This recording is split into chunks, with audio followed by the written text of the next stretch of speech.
Father Jenkins, Board of Trustees, distinguished members of the faculty, my fellow honorees, guests, grandparents, parents, family and friends gathered here, all who've come from near and far to share a special moment. And congratulations to a generation of promise, the University of Notre Dame class of 2017. We are proud of you all.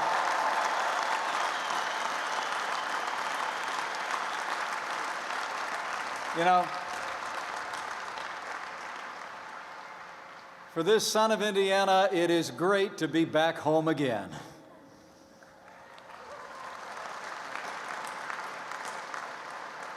But I have to tell you, it's deeply humbling for me to participate in the 172nd commencement here at the University of Notre Dame in her 175th year.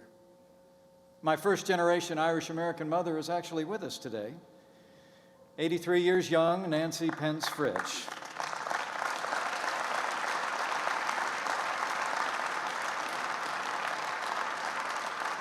And you know, I'm pretty sure my mother never thought she'd see me at a graduation at Notre Dame. Hi, Mom. You know, the Notre Dame class of 2017 is a class of extraordinary accomplishment. You came from every corner of America and from all across the world, representing all 50 states, the District of Columbia and Puerto Rico, and a stunning 74 foreign nations. Some 3,143 men and women will graduate today with 3,171 degrees. Now, by my count, that difference means that we have about 28 graduates earning multiple degrees from Notre Dame today.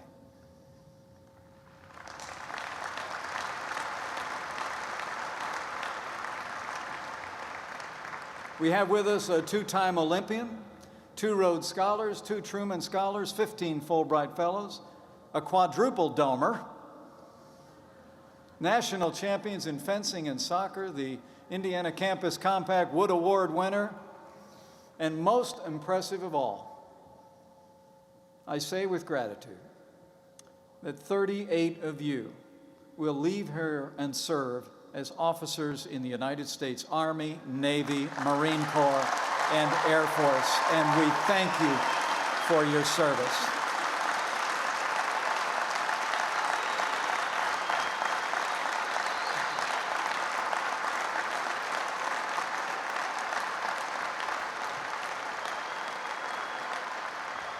Now, today is a day of celebration,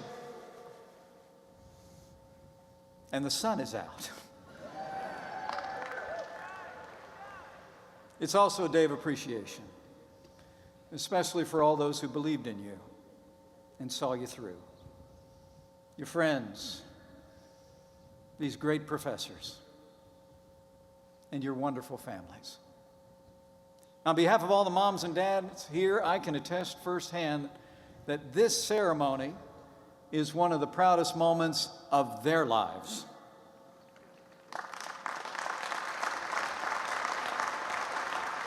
You know,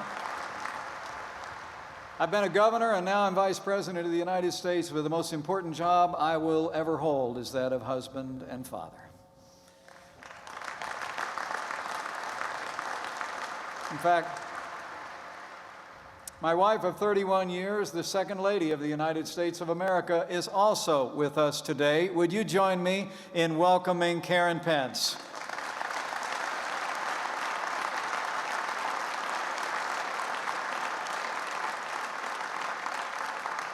Karen and I are the proud parents of 3 amazing kids, one of them who just joined the ranks of college graduates this last month.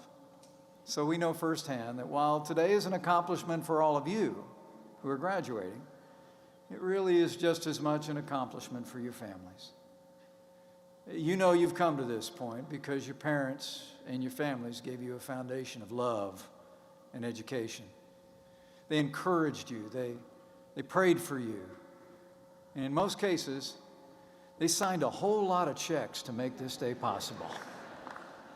So before we go one step further, class of 2017, why don't you just stand up, turn around, catch the eye of the loved ones who are with us today, and show them just how thankful you are for all the love and support that carried you to this day.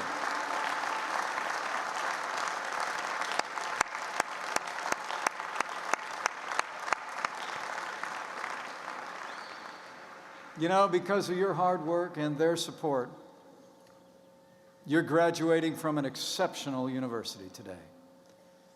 And my charge to all of you is simply this: be exceptional from this day forth. 175 years ago, the Reverend Edward Soren and 7 of his companions left their home in Vincennes, Indiana. They traveled north along the Wabash through fields and forests, amid the valleys and over the hills, until they reached the very ground on which we stand today.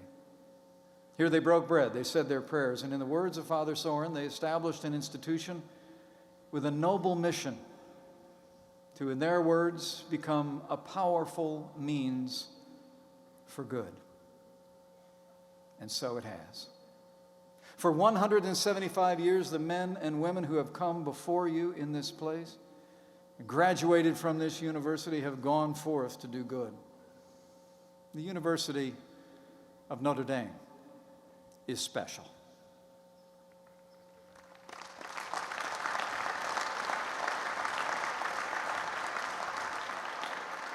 From the arts to engineering, from politics to prose, you've been given a strong foundation of critical thought and knowledge. You've studied the textbooks of your discipline and learned the facts and figures that you'll need to succeed in your chosen field and profession. But a Notre Dame education doesn't end with the formation of the mind. In these halls, you've experienced the formation of the heart. Your education here has prepared you for a life of service to your families, your communities, and our country, and the countries to which you will return. Notre Dame is exceptional. This university stands without apology for human freedom and the inherent dignity of every human person, and it holds fast to the faith that gave it birth. And the impact of Notre Dame reaches far beyond the site of the Golden Dome. Your educational initiatives bring knowledge to the children across this country and the world who need it most. Your commitment to social concerns melds faith and action to overcome poverty worldwide. Your focus on ethics and culture promotes the value of all human life. And know that in so many causes, I can assure you that in these matters you have an ally in our still new administration. You know, the greatest honor of my life is to serve as Vice President to the 45th President of the United States of America, President Donald Trump.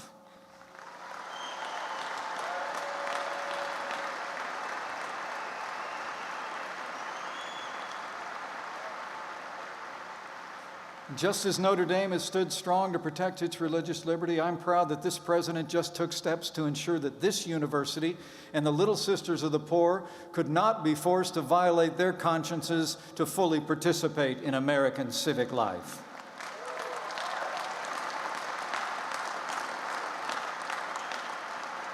And just as Notre Dame has stood for those who are persecuted for their faith around the world, just a short while ago in Saudi Arabia, this president spoke out against religious persecution of all people of all faiths. And on the world stage, he condemned, in his words, the murder of innocent Muslims, the oppression of women, the persecution of Jews, and the slaughter of Christians.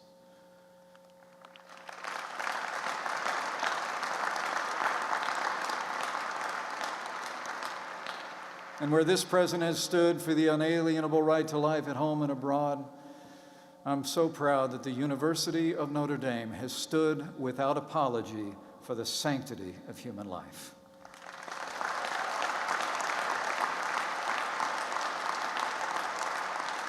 Your education at the University of Notre Dame has been exceptional. But as the good book says, to whom much is given, much will be required. So I urge you as the rising generation Carry the ideals and the values that you've learned at Notre Dame into your lives and your careers. Be leaders in your families, in your communities, and in every field of endeavor for the values you learned here at Notre Dame. And in these divided times, I urge you to take one more aspect of the culture of this historic institution into the mainstream of American life. You know, if the emanations of free speech were charted on a map like infrared heat signatures, one would hope that universities would be the hottest places, red and purple with dispute, not dark blue and white, frozen into cant orthodoxy and intellectual stasis. If such a map were to exist, Notre Dame would burn bright with the glow of vibrant discussion. This university is a vanguard of freedom of expression and the free exchange of ideas at a time, sadly, when free speech and civility are waning on campuses across America. Notre Dame is a campus where deliberation is welcomed, where opposing views are debated, and where every speaker, no matter how unpopular or unfashionable, is afforded the right to air their views in the open for all to hear.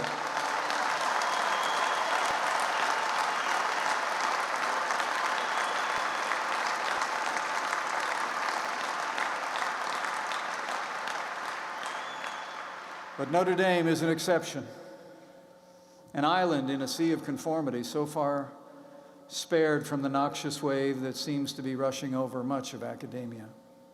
While this institution has maintained an atmosphere of civility and open debate, far too many campuses across America have become characterized by speech codes, safe zones, tone policing, administration-sanctioned political correctness, all of which amounts to nothing less than suppression of the freedom of speech.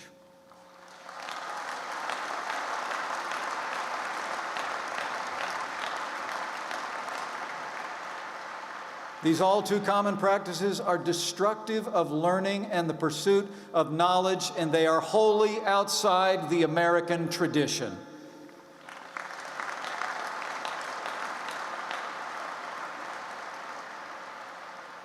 As you, our youth, are the future, and universities, the bellwether of thought and culture, I would submit that the increasing intolerance and suppression of the time-honored tradition of free expression on our campuses jeopardizes the liberties of every American.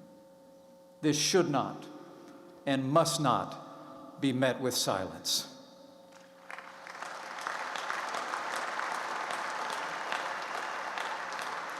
You know, a little more than 2 years ago, I was here when this university, this nation, and the world bid farewell to a giant of this institution and of the 20th century, Father Theodore Hesper.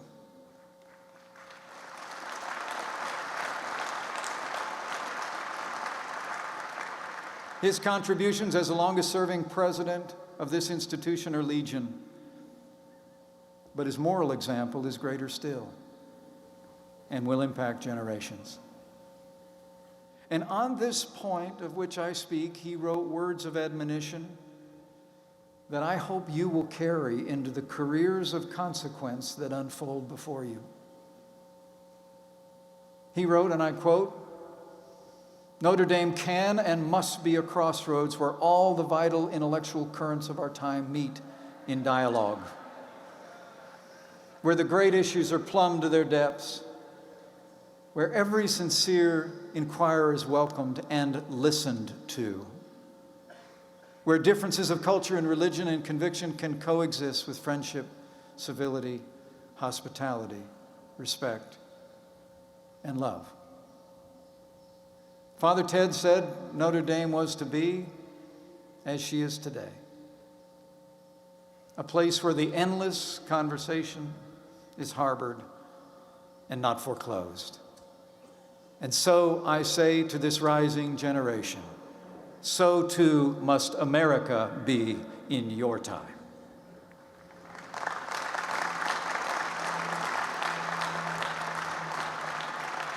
So, as new graduates of this exceptional university, I urge you, be leaders for the freedom of thought and expression.